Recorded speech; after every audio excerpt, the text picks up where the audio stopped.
Seminar conference में सम्मेलन में भाग लेने का और यहाँ पर आकर के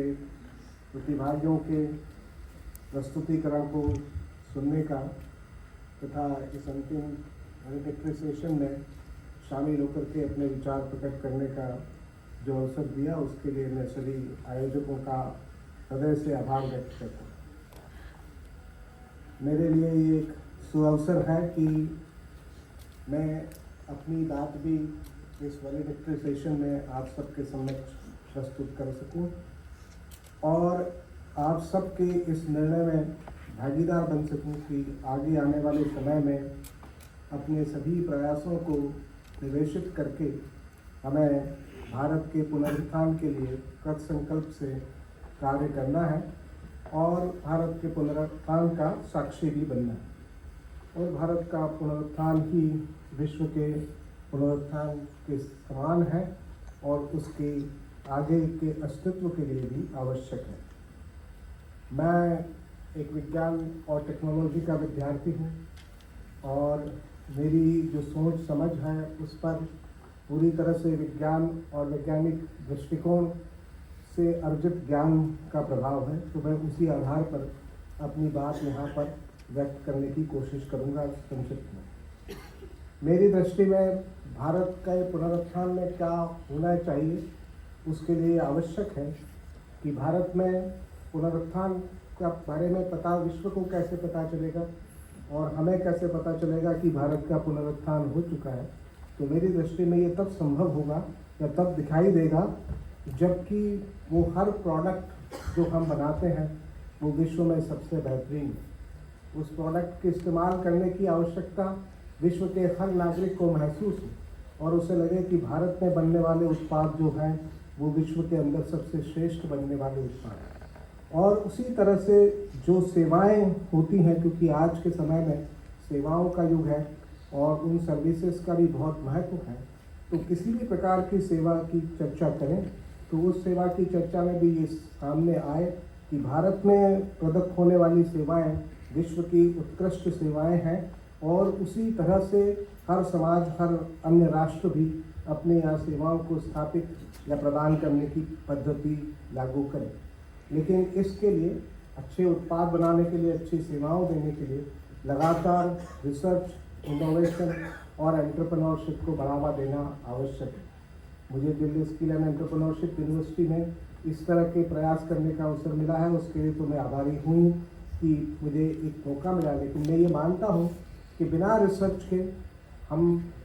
सेवाओं में और प्रोडक्ट में निखार नहीं ला सकते। ये आज के समय की विशेषता है और हमने देखा है कि पिछले दशकों में जितने भी परिवर्तन हुए हैं समाज में और जिससे समाज को फ़ायदा हुआ है, मानव समाज को, उन सब में तकनीकी की भूमिका सबसे अधिक रही है। आज भारत की पहचान भी जो बन पाई है वो भारत की विज्ञान और तकनीकी के क्षेत्र में भारतीयों की जो भूमिका है, उनके द्वारा जो योगदान दिया गया है, उसी के आधार पर एक स्वर्णिम संभावना है पूरे विश्व को भारत के लोगों के प्रति और भारतीय वैज्ञानिकों के योगदान के प्रति जागृत हुई है। और मेरा ये मानना है कि वर्तमान समय में जो परिवर्तन होते हैं उन सब परिवर्तनों की दिशा जो है वर्ल्ड वाइड वेब टेक्नोलॉजी के विकास के बाद वो तकनीक ही निर्धारित कर रही है। तकनीक ही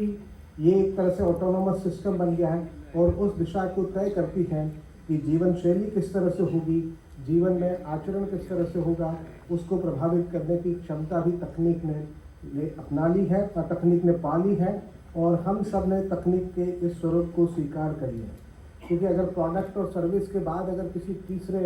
अहम बिंदु की चर्चा करें तो ये स्पष्ट हो जाता है कि भारत के पुनरुत्थान में हर भारतीय का आचरण भी सबसे अधिक महत्वपूर्ण है। आचरण यानी कंडक्ट जो है उसको आधार पर ही किसी राष्ट्र की शक्ति को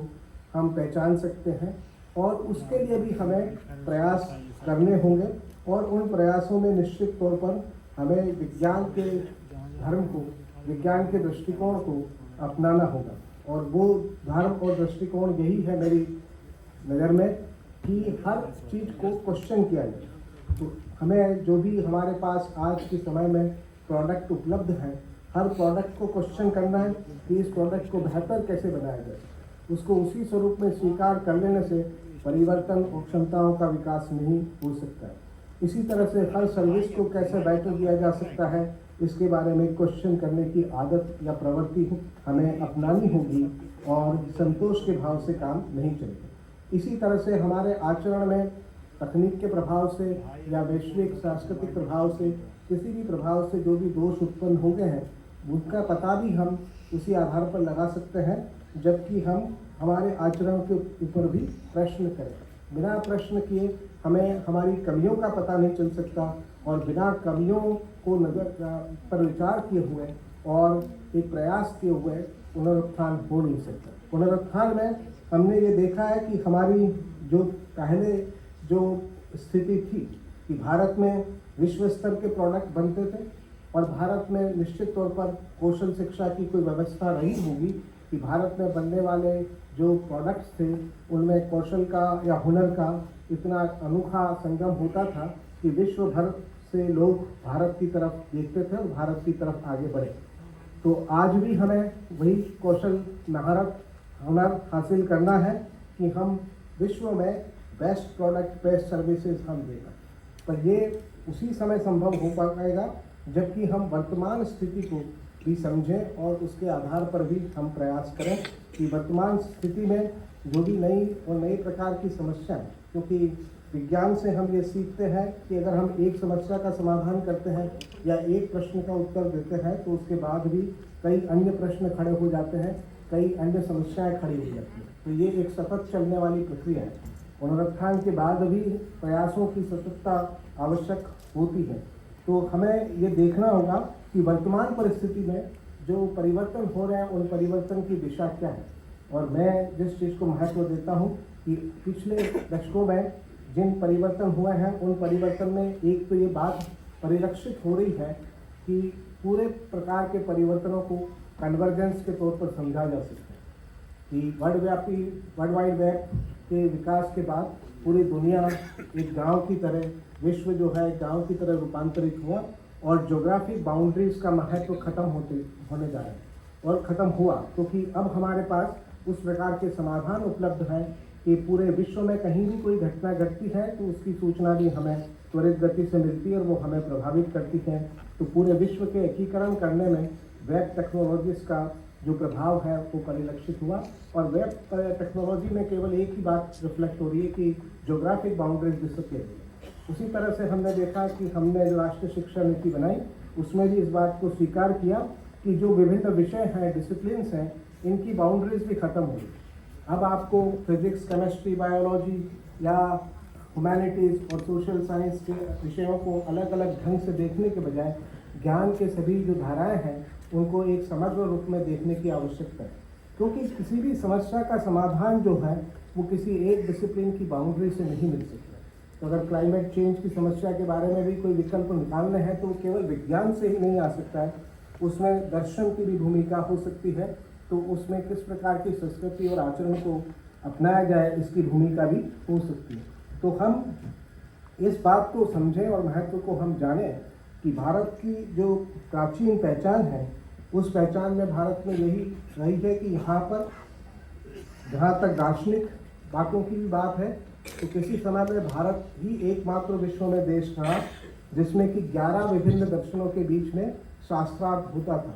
और ये 11 दर्शन शास्त्रार्थ करने के बाद भी उनका सह अस्तित्व था, उसके कारण किसी प्रकार की अशांति की स्थिति उत्पन्न नहीं होती थी। और उनमें से जबकि दर्शनों में काफ़ी अधिक अंतर था और 6 दर्शन आस्तिक तरह के थे तो 5 दर्शन नास्तिक तरह के थे। तो जब आस्तिक और नास्तिक दर्शनों के शास्त्रार्थ के बीच भी इस राष्ट्र में नवीन विचारों का उद्गम हुआ और एक शांति की भावना स्थापित हुई, तो आज के इस बदलते हुए तकनीकी युग में भी हम उसी पद्धति से प्रेरणा प्राप्त करके ऐसे नए समाधान प्रस्तुत कर सकते हैं जो वर्तमान समय में जो चुनौतियां उत्पन्न होने वाली हैं आने वाले समय में। और उसमें सबसे बड़ी चुनौती जिसका मैंने एक अन्य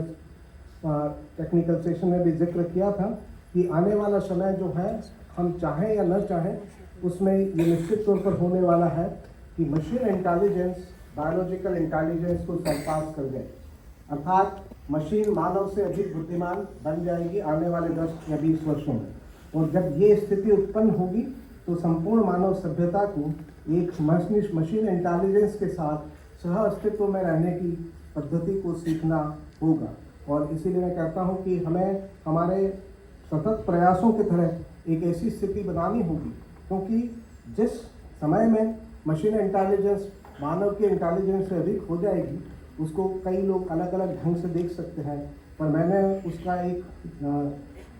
उसका मैं जो उल्लेख करता हूँ तो मैं कहता हूँ कि सतयुग करीब है।